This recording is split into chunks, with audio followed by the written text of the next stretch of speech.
going to break down this time that you're going to spend every morning in a very structured and systematic way.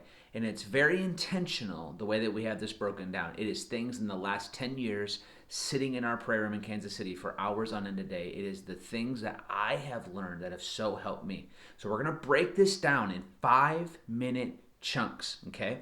Your first 5 minutes, okay? Your first 5 minutes is going to be, you're just going to pray in the Spirit.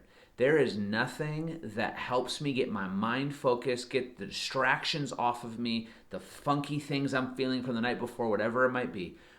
Nothing like praying in the Spirit breaks these things off of us. So we're going to go 5 minutes of praying in the Spirit. Then the next 5 minutes, after the 5 minutes of praying in the Spirit, we're just going to worship. Because when we start our time, we're going to put some worship music on, pray in the Spirit. And then after that 5 minutes, we'll go into the next 5 minutes, or we'll just enter into worship and the song that we have on at the moment. Then for the third 5 minutes, you're going to have a scripture that's assigned to you for each day of the 21 days.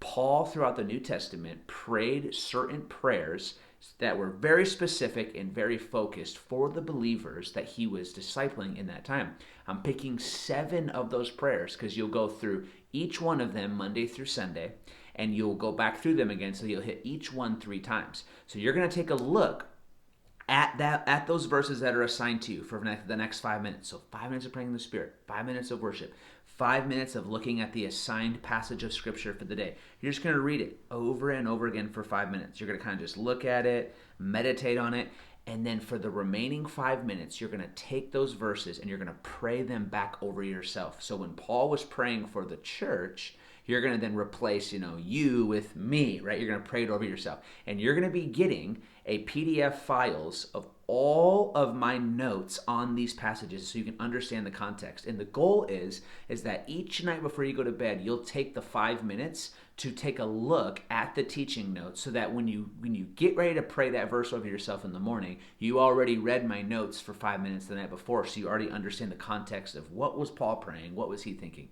So that right there is 20 minutes already. You're engaging in the Spirit, you're worshiping, you're getting in the Word a little bit, now you're praying the Bible back over yourself, but then here's what's key. I want you guys to get a journal of some sorts, because for the next 5 to 10 minutes in your 30-minute time block, you're going to actually journal how your time was. So day 15, this morning I woke up and I was super tired. I went to bed way too late last night. I made bad decisions the night before. I was looking at things I shouldn't have. Whatever. Like, you're going to be raw and honest in your journal. And it really was tough for me this morning. But once we got to the time of reading the Word, I just kind of felt my mind starting to shift. And you're just going to journal out your experience. And that's going to kind of be the 30-minute window. And then, like I said in previous videos, we're going to have Zoom meetings with you guys throughout your journey so that you can have times to process how's it going. I personally just got done doing this 21-day challenge myself. And, I get to our prayer room in Kansas City very early. 6 a.m., 6:30 some days. And so I pretended that the prayer room is not the place I get to connect with God. It's the place where I got to go to work. So I was getting up some mornings 4:45, 5 a.m. and doing the 21-day challenge. I've already done it. I've done it with you guys. My wife's done it. And it's been really helpful. There were mornings where it was really good, and there were mornings where it was really boring. There were mornings where I was like falling back asleep.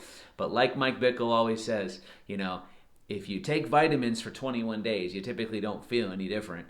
But you take vitamins for 21 months, you go, oh, I can definitely tell there's something shifting and changing. And so we're not measuring this by everything that necessarily happens in the 21 days.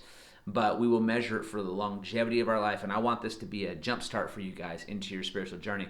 So that's how your 5-minute time clocks are going to be broken down. I think it's going to be really helpful for you. And I think you're going to get to a place where you're going to realize, man, 20 minutes is just not enough time. And that's the goal. So let's do this. It's going to be awesome.